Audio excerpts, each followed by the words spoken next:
Hello, good afternoon, and thanks so much for tuning to Maranatha TV. This is M News coming to you live from our studios here in Ungwa, Adugono, and streaming live on Facebook and YouTube, Maranatha TV.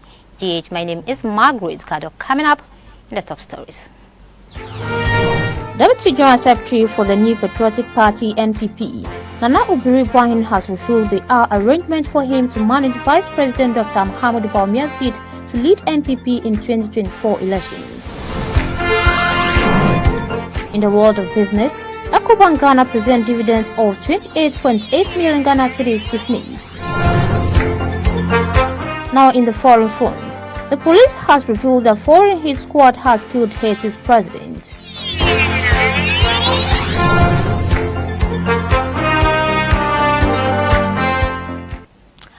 Details of these stories, including business, entertainment, and foreign news, makes the headlines. Now to the details.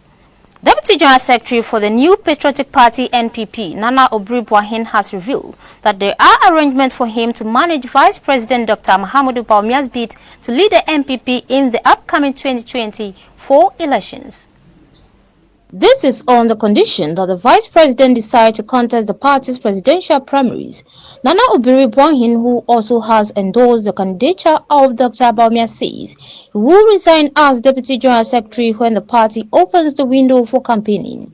Speaking on Insura FM's Kroyi Munsum, a delegation whose membership he refused to name has contacted him to take the position to manage Dr. Bawumia's campaign. Though he will not go into the reasons for the choice of Dr. Bawumia, he believes the Vice President deserves the support when he takes the decision to contest. Months after Nana Addo Dankwa Akufo-Addo commenced his second term as president, some supporters of the NPP are already campaigning for various individuals to lead the party. Key among them is Alan Kyeremantey, the Minister for Trade and Industry, and Vice President Dr. Mahamudu Bawumia. Supporters of the two candidates have openly displayed their affection and to some extent campaign for their choice, despite the party's insistence the timing is wrong. Minister for Food and Agriculture, Dr. Owusu Afriakoto, is among individuals believed to have expressed interest in the presidential position.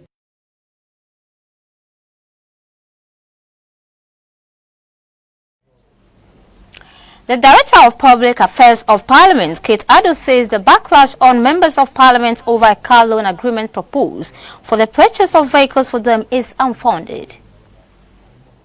The Minister for Finance, Mr. Ken Ofori-Atta, presented a loan agreement for $28 million to Parliament for the purchase of vehicles for Ghana's legislators. Based on the amount, each of the 275 MPs is expected to receive over $100,000 for the purchase of a vehicle. The Finance Committee of the House is expected to consider the loan agreement and report to the House. Some Ghanaians are incensed over the loan agreement and have taken to social media to express their displeasure about the issue. But speaking to City News, Madam Kate Addo argued that there is no need for all the criticism since the MPs will eventually pay back the loan.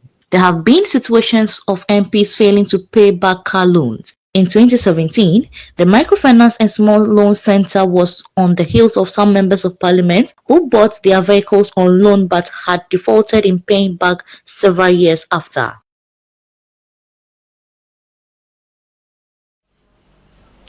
Still in Parliament, the Bono Regional Chairman of the governing New Patriotic Party (NPP), Kwame Bonfour-Abronyet, popularly known as Abronyet DC, has filed court action over the emoluments said to have been approved by Parliament for spouses of the President and the Vice President.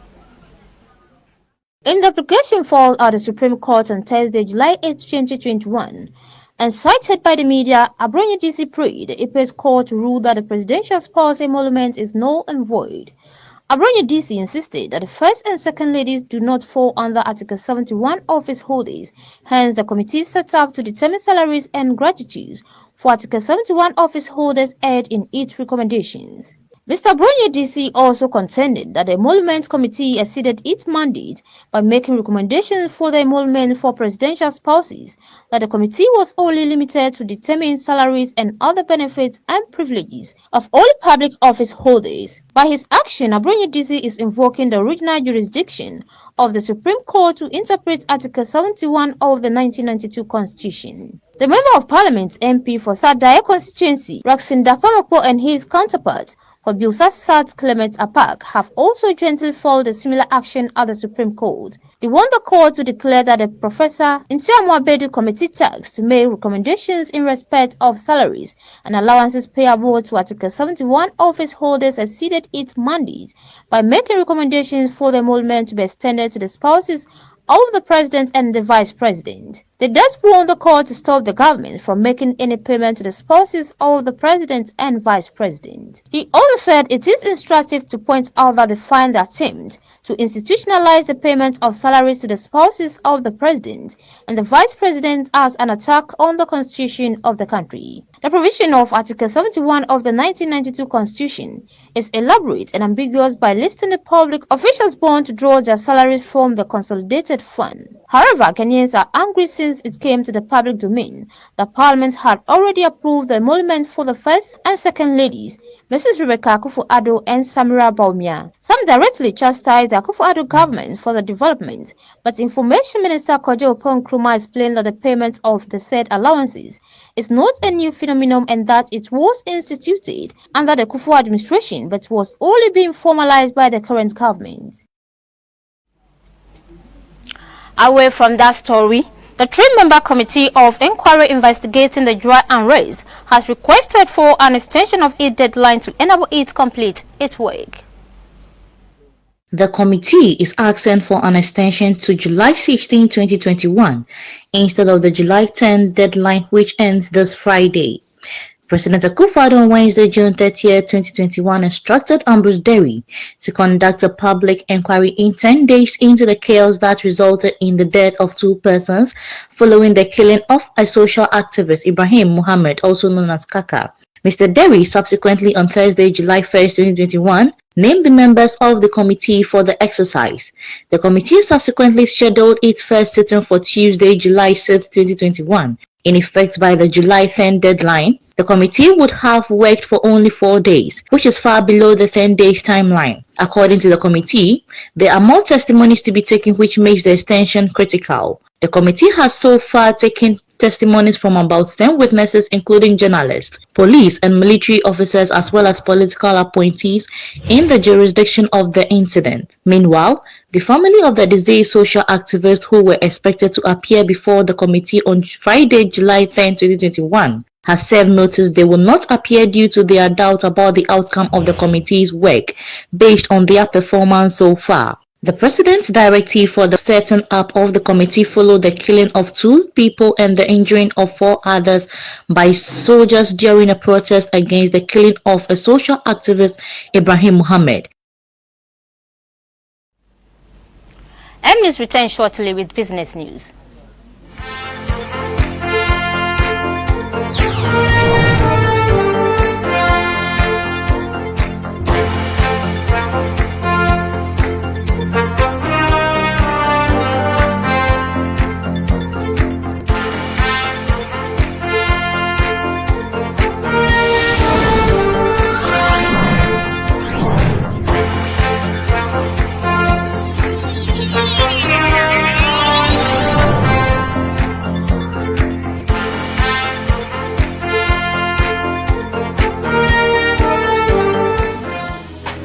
Are you stressed or depressed and need a good massage to relax your body? Then visit Vanda's Day Spa and Cosmetology. At Vanda's Day Spa, we do not only do bodily massage, but we also do other things like bodily scrub, salon services, rejuvenating, facial treatment, and many more. We also have a school which offers short courses like wake up, makeup, pedicure and manicure, nail extension, and we have full courses in beauty therapy, hairdressing, cosmetology. You can locate Vanda's Day Spa and Cosmetology School at Nungwa Adogono, near Odai Ayiku Street. You can call us on 0243 816908 or 0503 353936. Maranatha Vocational and Technical Institute, Mavotech, comes your way with varieties of courses you can choose from, be it catering and decorations, building and construction, fashion designing, electricals and electronics, beauty skincare, nail culture, and grooming make-up. Admission is in progress. You have a diploma certificate, SHS certificate, JHS certificate, a school dropout, or have no formal education. Then there is no need to fear because you are accredited by the National Vocational and Technical Training Institute. Hostel facilities are also available. You can locate us at the Ayibonto in Sawim on the Dokrochewa St. Martin's Road. For more enquiries, you can contact us on 0246 026 257 or 0504 531 908 and 0243 175 295. There is a scholarship for the first 100 students, so call now. Mavotech, helping people to help themselves.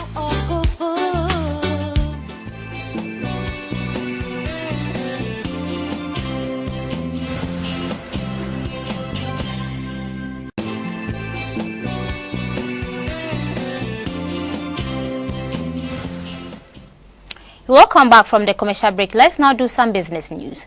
Ecobank Ghana, one of the investments of the Social Security and National Insurance Trust SNIT, has presented a dividend of 28.8 million Ghana cedis for the year 2020 to the trust.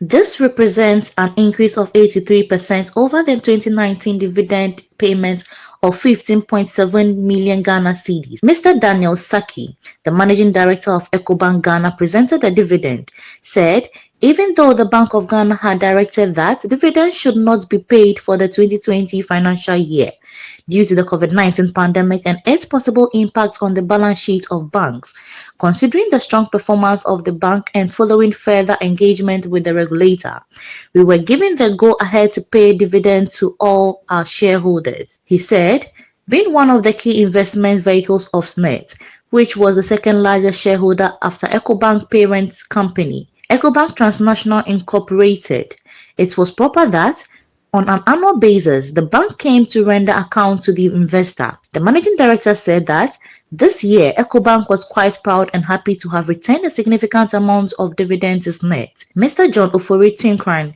Director General of SNET, receiving the dividend, commended the board, management and staff of Ecobank for ensuring the trust investment yielded returns despite the challenging times occasioned by the COVID-19 pandemic. We therefore anticipate higher returns for the current year considering the improvement in the economy. He assured that the trust was committed to investing prudently and ensuring workers' funds are safe. Based on the sound policy adopted, we are confident that in the coming years, a lot more investee company will be posting some very good returns. Mr. Kofi Osafo-Mafu, the Deputy Director General, Investment and Development of SNET, lauded the bank for their strong performance, adding that all the key indicators were showing a positive trend, including a solid capital adequacy ratio of 20%. The trust investment in banks stood at 1.76 billion Ghana cedis as at December 2020. This constitutes 16.6% of the total investment portfolio of the scheme, with 16.21% shares. SNET is the second largest shareholder in Ecobank Ghana. The High Court in Accra has ordered William Ato Essien, the founder of the Defence Capital Bank, to open his defense in a case against him for his alleged role in the collapse of the bank.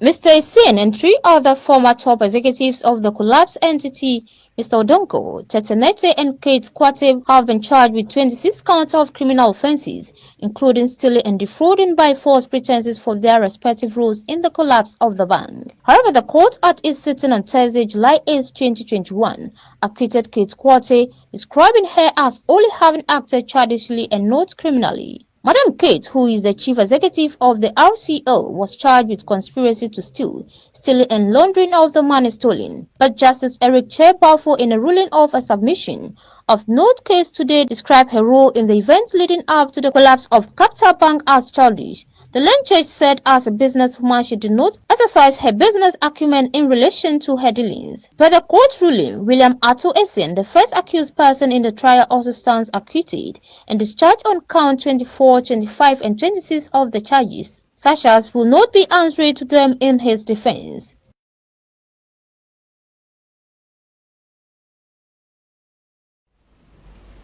Up next is entertainment news.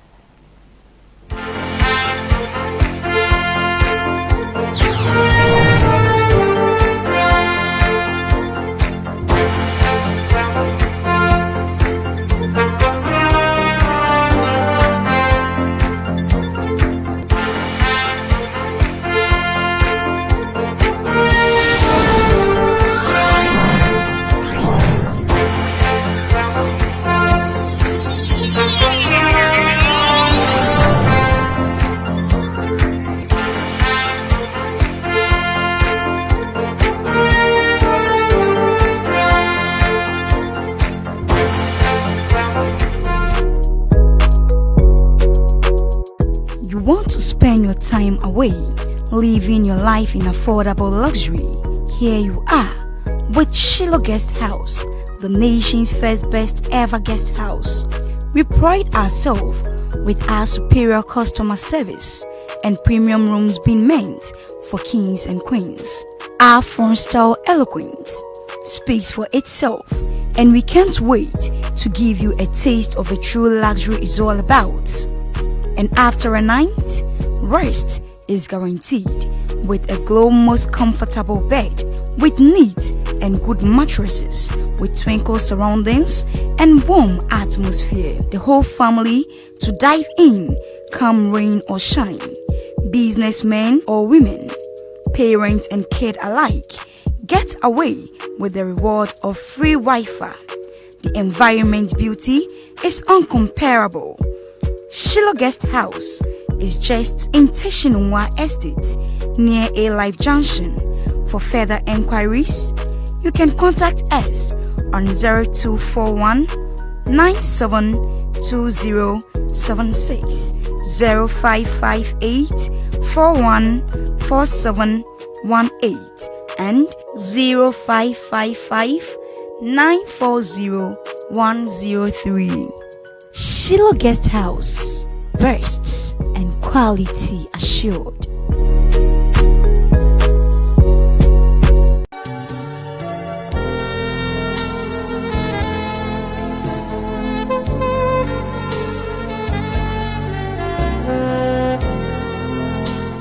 Maranatha Glory Hill Academy is a newly established Christian educational institution held in a magnificent two-story modern edifice with 24 classrooms.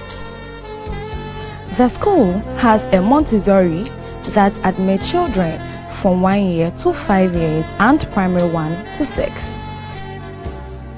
The staff is made up of trained teachers and university graduates. Teaching is based on GES syllabus, high Christian morals and principles. Admission is in progress at all levels. Enroll your ward now for excellent care and tuition. We are located at Maranatha Power Ministry premises behind Lekma Polyclinic, Adegono, Nungwa. You can call us on 0556 429 384 or 0242 535 031. Our motto is truth, wisdom, and knowledge.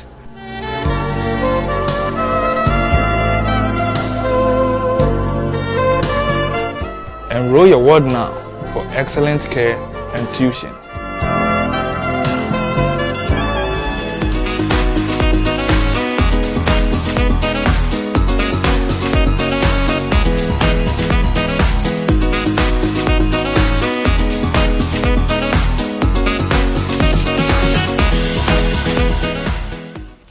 Welcome back. It's now time for entertainment. Ghanaian rapper Michael Wusu Adu, known as Sarkodie, has paid courtesy call on the Asante Hene Ostumfor Setutu II at the Mensah Palace in Kumasi. My niggas, I win him, so watch your blog. The artist visited the monarch after he arrived in the Ashanti region on Thursday, June 8, 2021, ahead of the release party for his upcoming album, No Pressure. Sporting a black kaftan with a matching well-polished shoe, Sarkodie beamed with smiles as he took photos with the Asante Hene. The album listening is scheduled for Friday, July 9th at the Basement in Kumasi. Already no Fugazi tickets for the event had already sold out, leaving limited tickets for Coachella tickets. The No Pressure album, which will become the rapper's 7th studio album, is slated for release on July 30th, 2021, following a change in date from July 9th, 2021.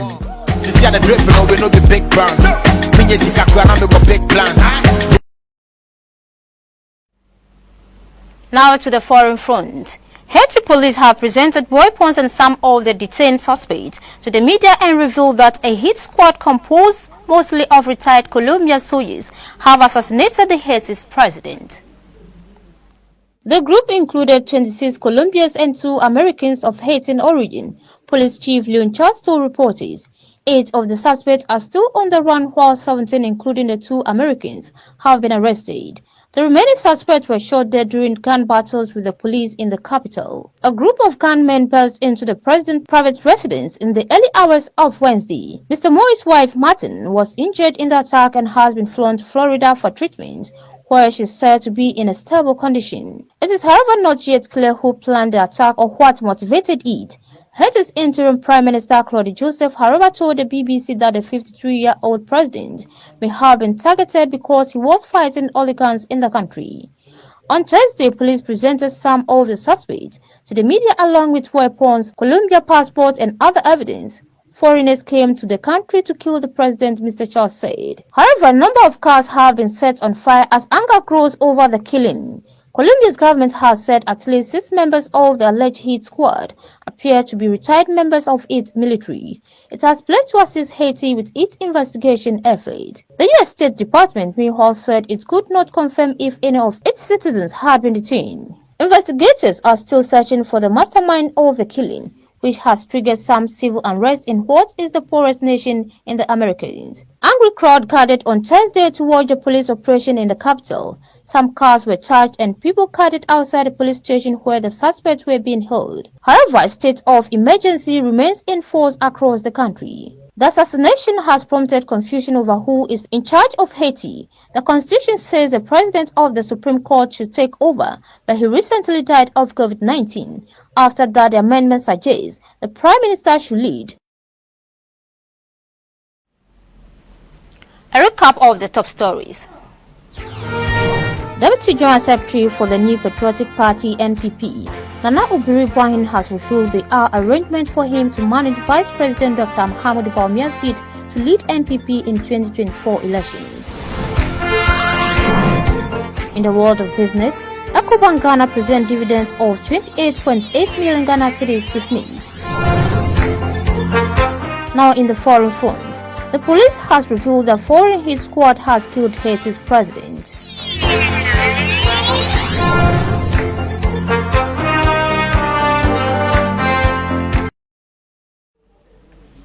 This will be all for this afternoon. For more news updates, you can follow us on Facebook and YouTube, Maranatha TV. GH, many thanks to the production team and also to my sponsor, Vanda's Day Spa and Cosmetology School, for my beautiful makeup this afternoon. My name once again is Margaret Gado. Thanks so much for watching and do have a lovely weekend.